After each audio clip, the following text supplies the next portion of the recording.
Automating a plant.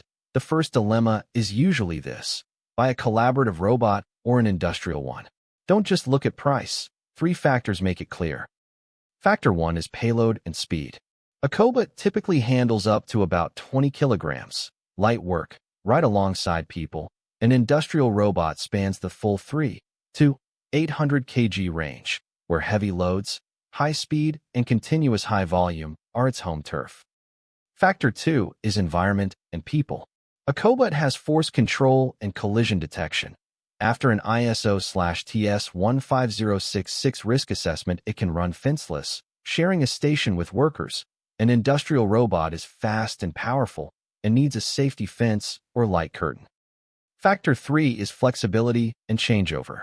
A Cobot is drag to teach, switch products in minutes. Ideal for many variants, small batches, frequent line changes. An industrial robot excels at fixed tact high volume, where unit cost is amortized by output.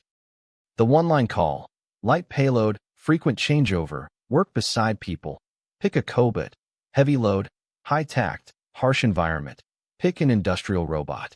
Look at the job first, the machine second. In practice, it's often not either or. Many lines combine both. Cobots hold the precise, flexible stations while industrial robots carry the heavy main line, each playing its part for the highest whole line efficiency. So selection isn't about brand. It's matching each station to the right class of robot by process, payload, tact, human interaction, and changeover frequency.